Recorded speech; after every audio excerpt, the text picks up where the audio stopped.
Buenas noches, ¿cómo están? ¿Cómo se encuentran? Buenas noches, maestro. Bien, gracias. Bien, bueno, pues aquí iniciamos la tercera sesión, de tercera materia de esta, este, mm, de esta materia, que es Derecho Penal 1, ¿verdad? ¿Sí? Entonces vamos a, a, este,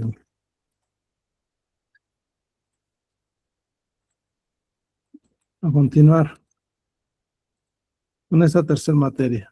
Ajá. Bueno,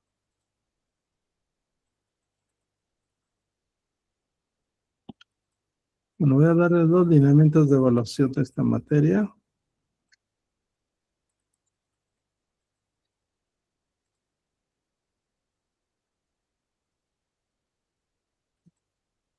Bueno,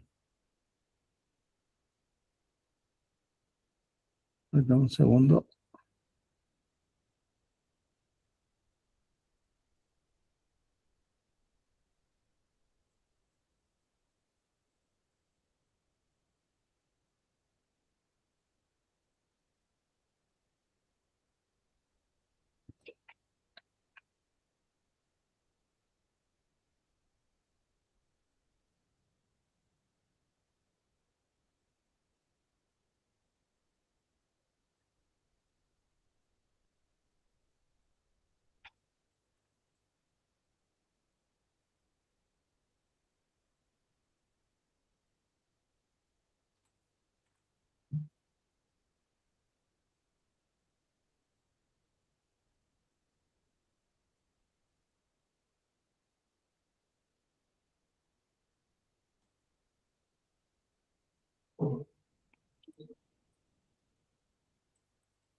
Bueno,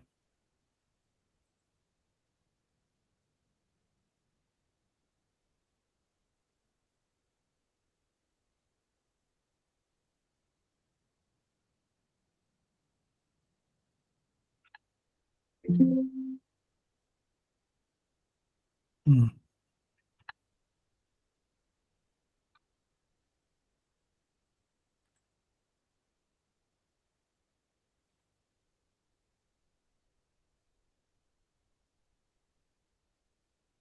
es Derecho Penal 1, ¿verdad? Lo que estamos viendo. Ahora vamos a ver la primera parte de esta materia, Derecho Penal 1. Y la evaluación va a ser ahora, de esta semana, de la siguiente forma. ¿Ah? Primero, el primer rubro es el examen en el 50%. Ujú. Y el segundo, pues es la asistencia, las tres asistencias. Y el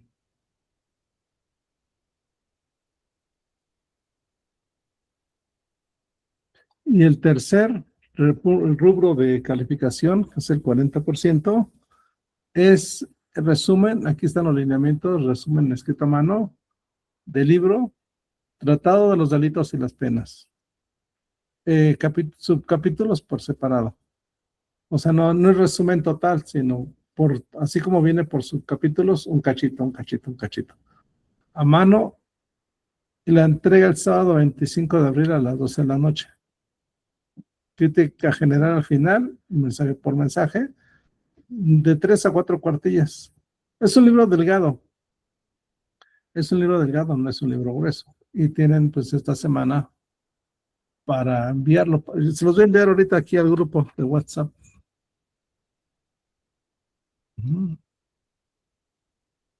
Para que lo tengan.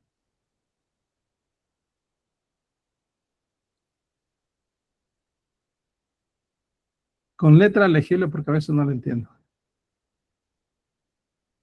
Este libro es muy esencial para verlo en Derecho Penal 1. No sé si lo vieron en el grupo de WhatsApp, ya lo envié. Sí, ya lo vimos, maestro. Gracias. Ok, bueno, no van a hacer reportes de clase, nada. Nada más de entregar este libro, Tratado de los Delitos y las Penas, un delito angosto, y por consiguiente, pues un cachito de cada subcapítulo, lo que vayan comprendiendo. A lo mejor no lo leen todo. ¿Por qué a mano? Pues porque, pues por obvias razones, ¿verdad? ¿Por qué? Porque si le ponen ustedes a la inteligencia artificial, resumen,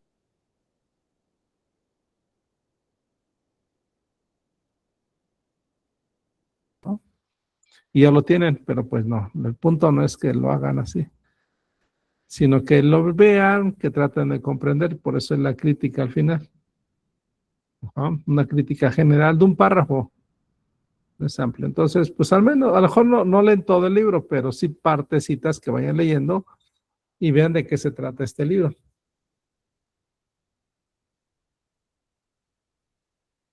Ahora es un libro muy relevante, muy importante para el derecho.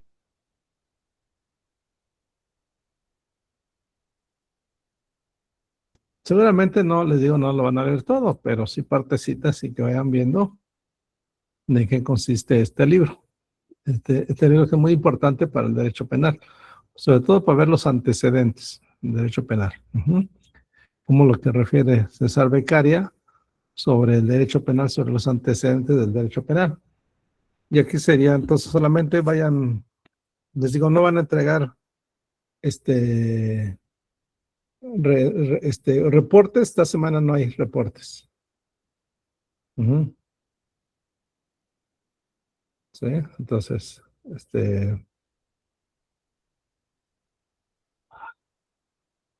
lo van a hacer.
Bueno, ya vieron.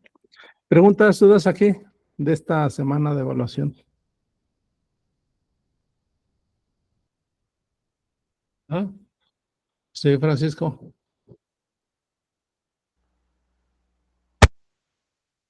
Buenas noches a todos. Nada más de las cuartillas es del resumen, más bien de los pedazos, oigan, nada más, de este del libro. De ahí vamos a ir sacando un resumen de cada, digamos. Exactamente, así es. Sí, de cada subcapítulo van tocando un pedacito, un pedacito, un pedacito. Ok, muy bien. Gracias. Buenas noches a todos. Sí, buenas noches. Pero que comprenda todo el libro, ¿no? Sí, claro. O sea, no decir nada más de la mitad hago y me salen las 3 cuartillas, no, sino que cubra todos los subcapítulos. Ok, sí, gracias, licenciado. Y ahí a ver si no se me pierde mucho la señal porque está lloviendo bastante fuerte acá en el Bajío, aquí en Celaya, para ser precisos. Vamos llegando aquí a Celaya. Ok, con cuidado. Sí, gracias. No se vaya. Sí, permítanme.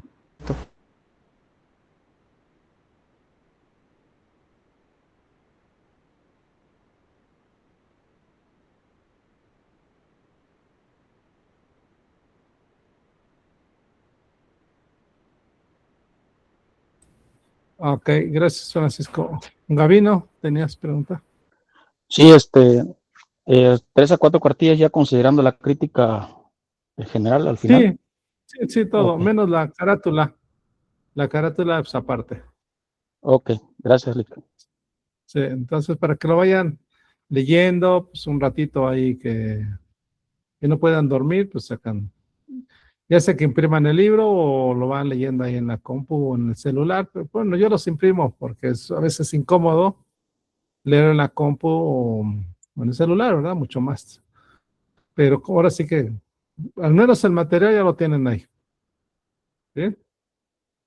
Bueno, entonces, otra pregunta aquí, que tuviera. ¿Nada?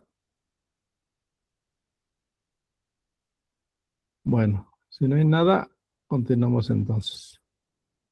Tenemos, bueno, eh, pues ya vimos Derecho Penal 2, ¿verdad? En el pasado. Francisca ya no, quedó la mano levantada, ¿ya no? ¿Verdad? Creo que no. Bueno, ya vimos No, en nada más que como vengo aquí manejando, ya no, gracias, perdón, ahorita la quito. sí, no te preocupes, ya la quité. No pensé que era eso. Con cuidado. Entonces,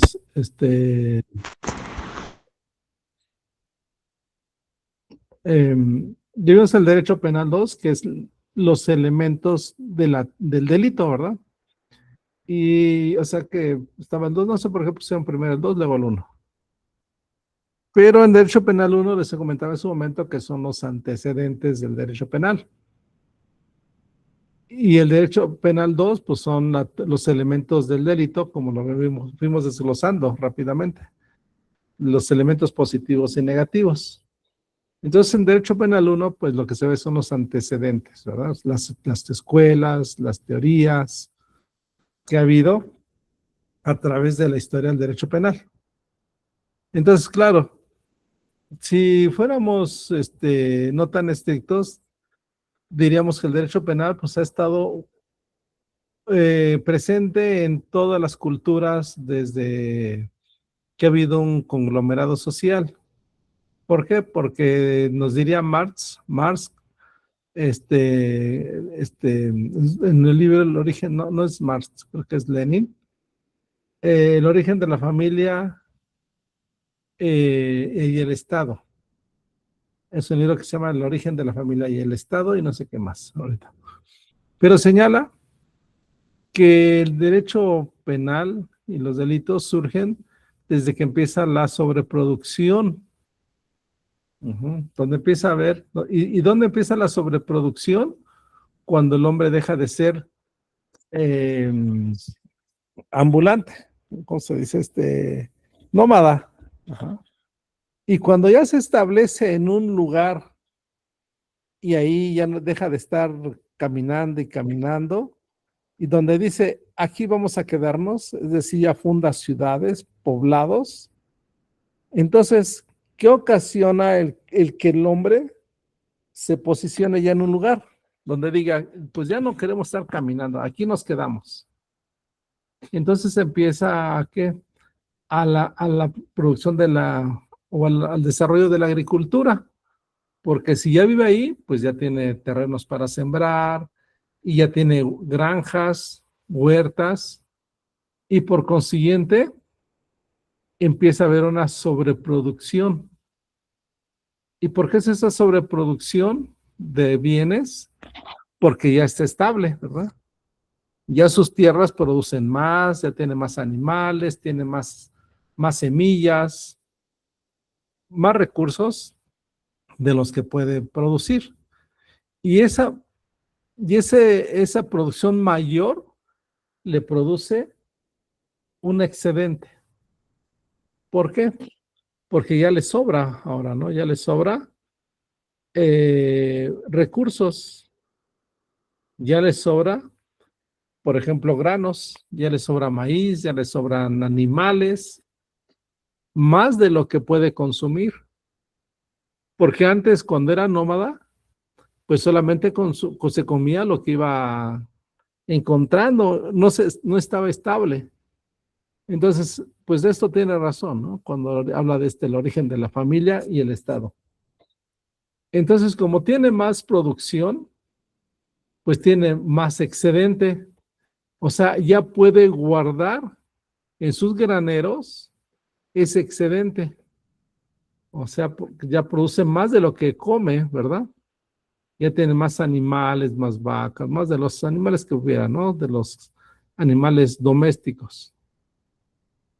Y entonces dice, bueno, ya nos sobra maíz, pues ya me comía, por ejemplo, un costal a la semana, pero ya tengo 5, ¿qué hago con lo demás?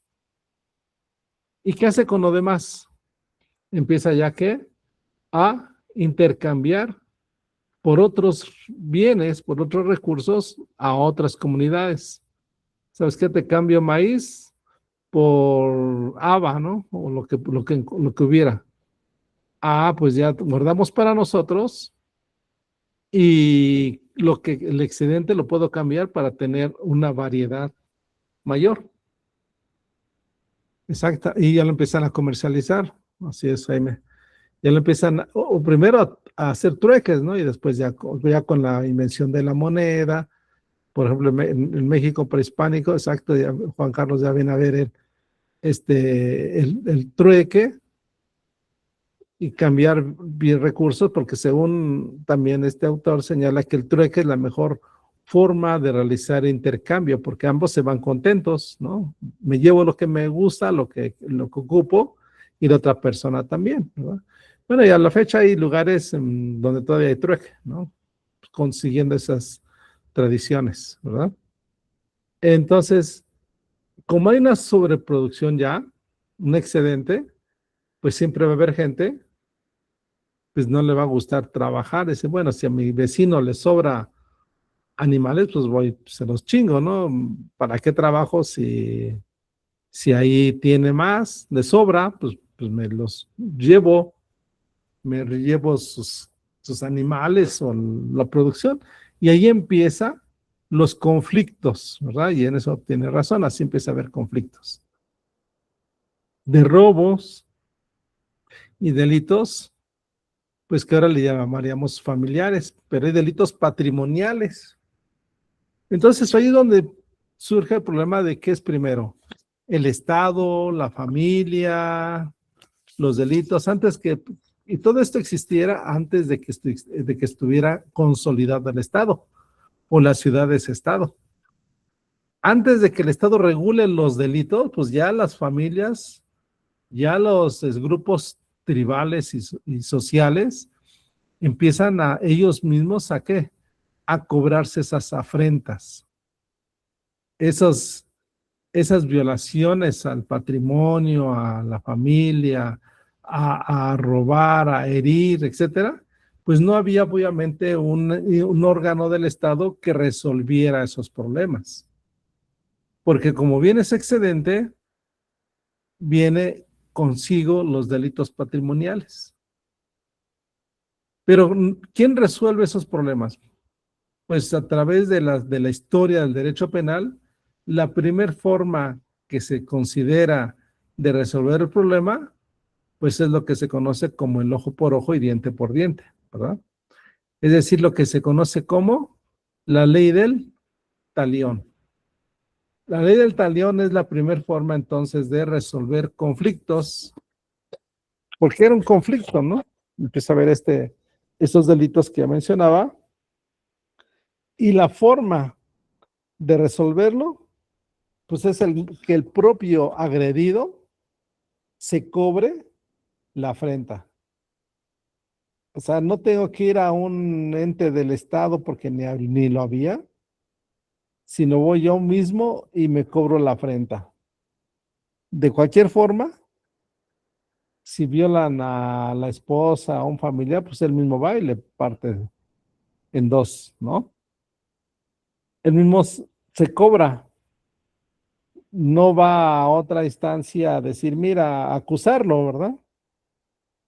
Sino que él mismo va y se cobra esa agresión. Y es lo que se llama como la autotutela. Entonces, la autotutela es la primera forma de resarcir el daño ocasionado. Y empieza, como señala este autor, con los delitos patrimoniales y después ya vienen delitos familiares, delitos sexuales. Ajá. Y entonces, ahí vamos viendo el origen. Pero, pues ya esto pues es en comunidades muy antiguas, ilustrando que el delito siempre ha estado acompañado de grupos sociales.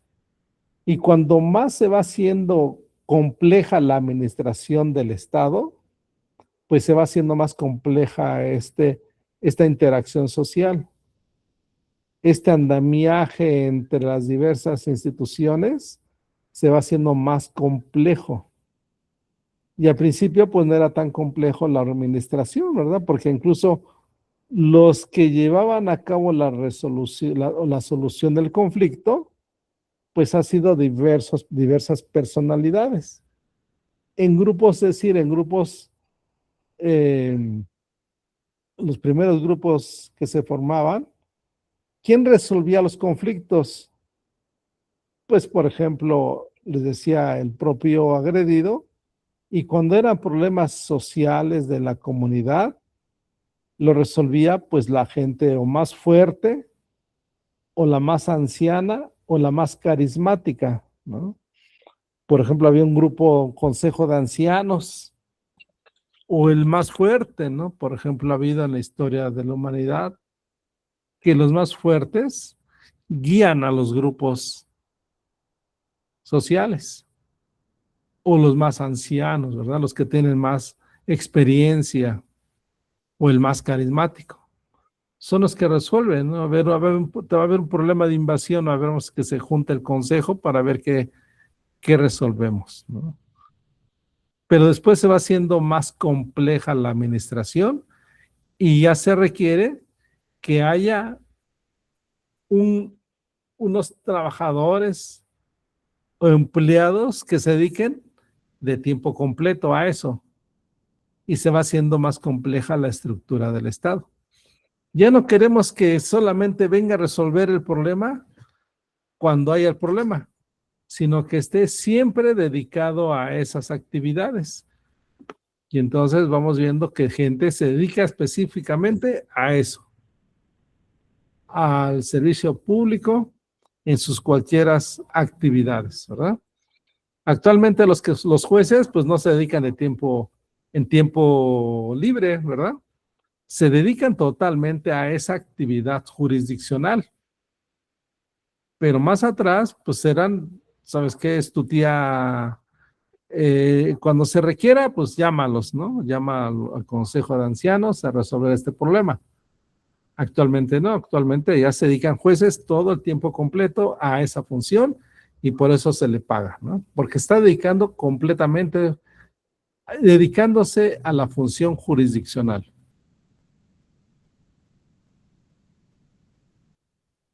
O por ejemplo, los policías. Antes, si había que sancionar, agarrar a alguien, pues el mismo pueblo lo detenía, ¿no? A quien cometía un delito.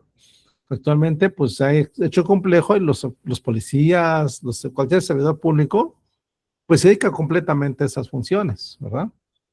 No es de tiempo, cuando tenga tiempo libre, no, se dedican totalmente a esto, ¿verdad? A esas funciones, cualquier cargo público, policías, jueces, ministerios públicos, etcétera, pues ya se dedican totalmente a esto, ¿no?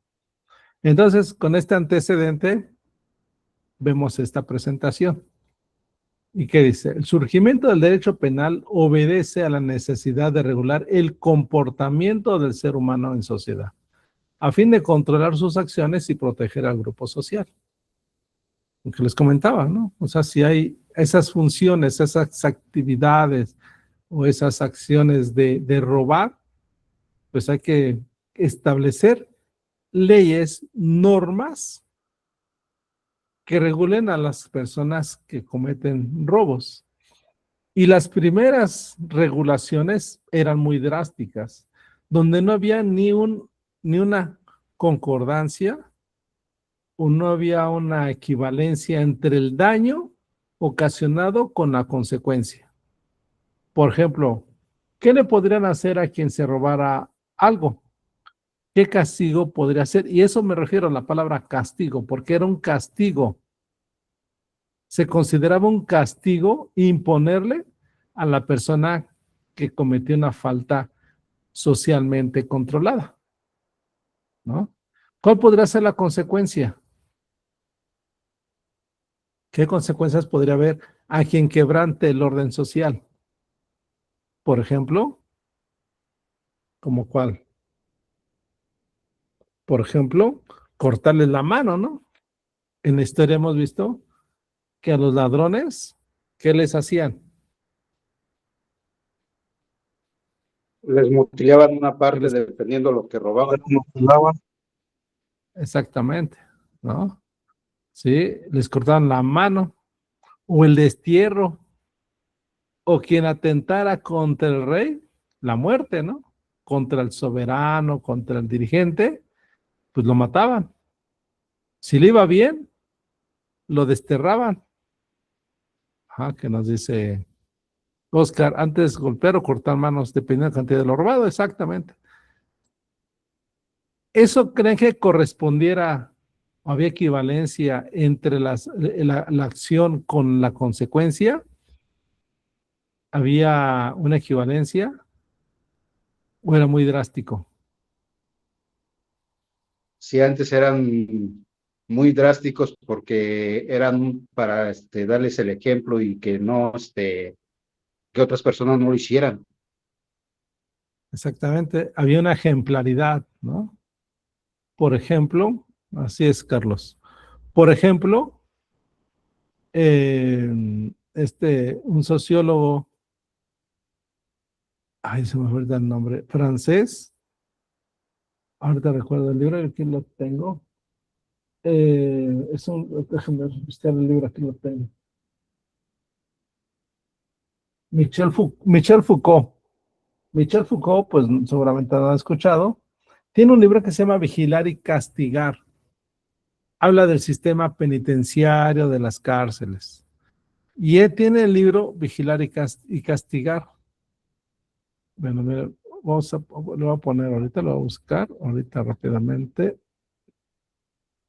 Lo vamos a leer. Vean cómo era la ejemplaridad para que todo, como menciona Carlos, para que todos vieran lo que les pasa a los que cometen alguna conducta socialmente reprochable, ¿no? Ya encontré el libro. Vean, por ejemplo, Demians es un ciudadano, bueno, no ciudadano, que pues no había todavía ciudadanos. Era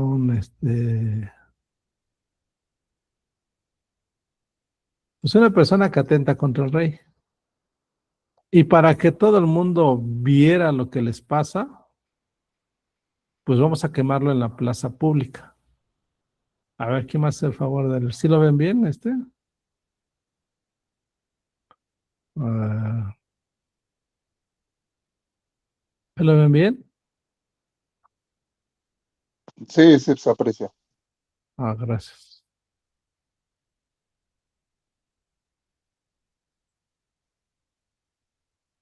A ver, ¿quién me quiere leer? Ayudar a leer. A ver, Sí, si gusta.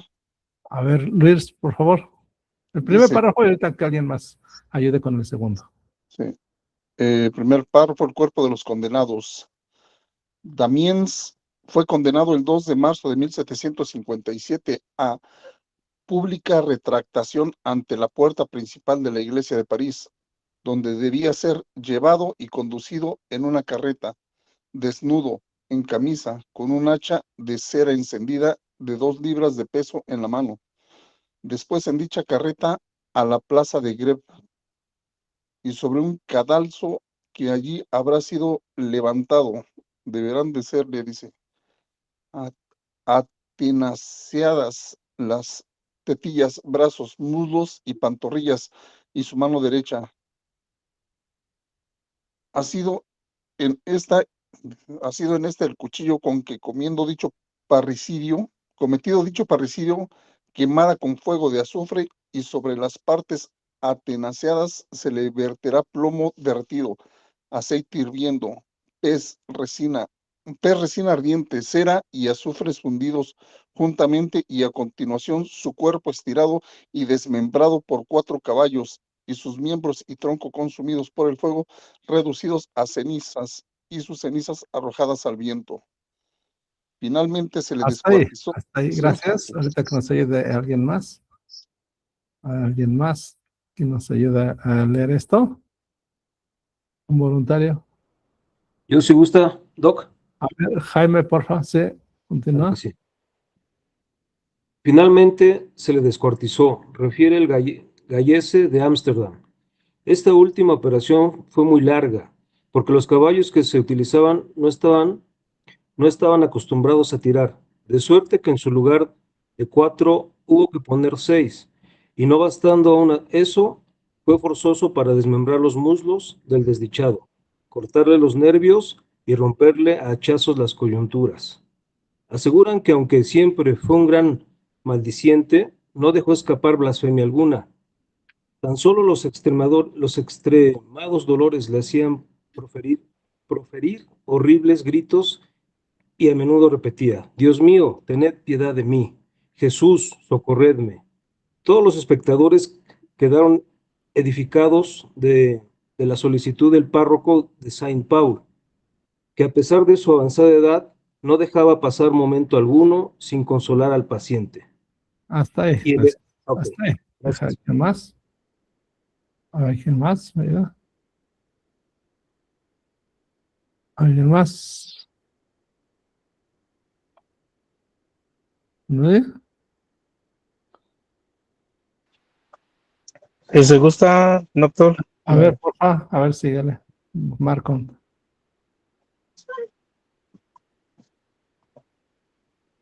Y el exento Boston se encendió el azufre, pero el fuego era tan pobre que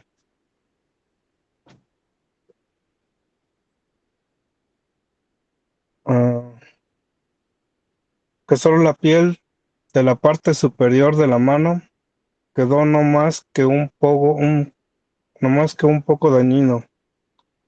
A continuación, un ayudante arremangado por encima de los codos tomó unas tenazas de acero hechas para el caso, largas de 1,5 pies aproximadamente, y le atenació primero la pantorrilla de la pierna derecha, después el muslo, de ahí pasó a los 2 mollas,